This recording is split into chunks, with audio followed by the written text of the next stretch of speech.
ఒకనాడు బుద్ధ భగవానుడు తన ఈ భిక్షు సంఘాన్ని అందరినీ పిలిచి చెప్తాడు, ఓ భిక్షువులారా మీరు వినండి.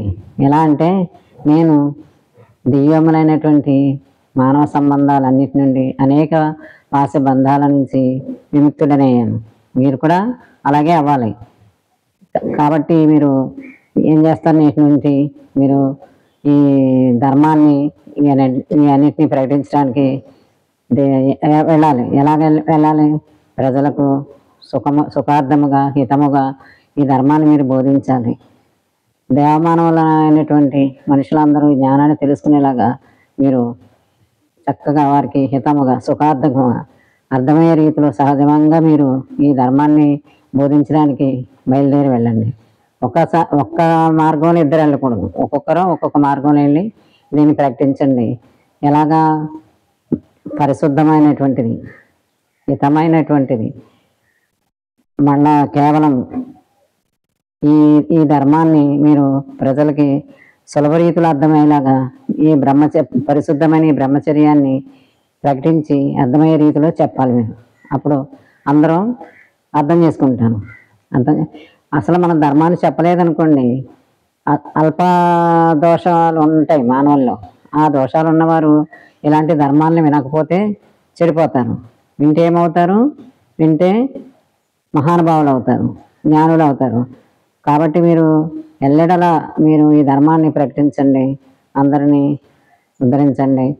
నేను కూడా ఇంకొక గురువేల ప్రాంతానికి దీన్ని ప్రకటించడానికి దీనికే నేను కూడా బయలుదేరి వెళ్తానని బుద్ధుడు బయలుదేరి వెళ్తాను.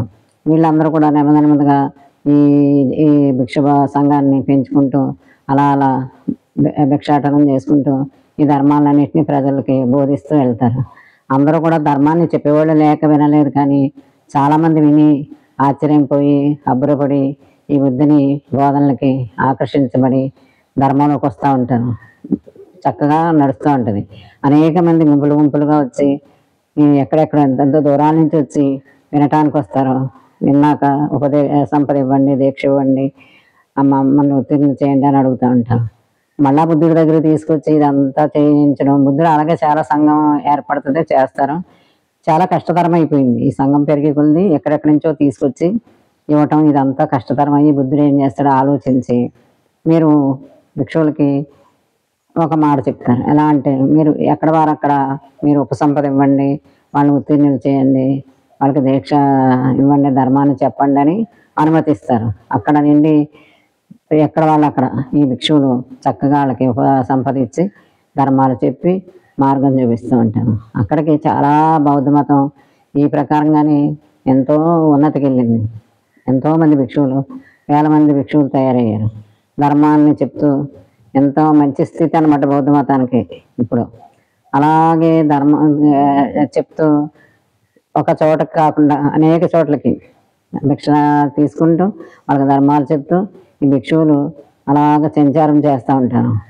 బహుజన హితార్థముగా సుఖముగా వాళ్ళకి ఎలా అర్థమయ్యే రీతిలో సహజ రీతిలో ఎలా అయితే చెప్పమన్నాడో అలా చెప్పుకుంటూ వెళ్తారు. అలాగే వింటారు. ఎంతోమంది అన్నవాళ్ళు అనుసరించుకుంటారు, ఆచరించుకుంటారు. కుటుంబ వ్యవస్థలో ఉంటూనే భిక్షువులుగా కుటుంబంలో ఉంటేనే ఈ ఆచరణ. బౌద్ధంలో ఏముందంటే మనం వేరే పూజ పునస్కారాలు అలాంటివి ఏమి లేవు. మంచి మార్గంలో నడవటం, ధర్మాన్ని ఆచరించడం వరకే.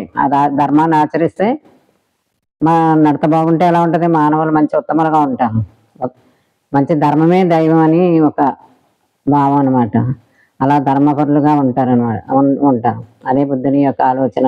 ఎంతసేపు నడత, మీ ధర్మం, మీ ఆచరణ, వీటిని కోరికలు లేకుండా ఉండటం, తగ్గించుకుని ఉండటం, దొరికింది తిని ఇంత బట్ట, ఇంత తిండి, ఇంతకన్నా ఏం కావాలన్నట్టుగా కోరికలను అంతా తగ్గించుకుంటే అంత మనిషి తేలిగ్గా ఉంటారు. ఆశ లేకపోతే ఇంకేముంటుంది, ఎవరిదే కావాలనుకో, ఏమి ఇలాంటి గుణాలు లేనప్పుడు మనసు తేలిగ్గా హాయిగా ఉంటుంది. దాన్నే బుద్ధుడు చెప్పాడు. మన నడవడికలు ఎలా ఉంటాయంటే అష్టాంగ మార్గాలు ఉంటాయి. యోగం చేసుకోవాలి, వ్యాయామం చేయాలి, ధర్మంగా ఉండాలి, మనం ఇతరులు ఆశించకూడదు, ఎంతో కొంత మితంగానే ఆహారం తీసుకోవాలి, హితంగానే తినాలి, జంతువుల్ని వాటిని బలి ఇచ్చి వాటిని సంహరించి ఆహారం తీసుకోకూడదని ఇలా సంఘాల్లో ఇలా ఇలా ఉంటారు, ఆ రీతిగానే వెళ్తారు. ఈనాటికి ఆ ధర్మాలు ఆచరించుకుంటే మనం కూడా ఎంతో మానసిక శారీరకంగా కూడా బాగుంటాం. ఇది బుద్ధుని ధర్మబోధ అనేక రకాలుగా ఎక్కడికక్కడ ధర్మబోధ చేస్తూనే ఉన్నాడు. మనం కొంచెం కొంచెంగా తెలుసుకుందాం.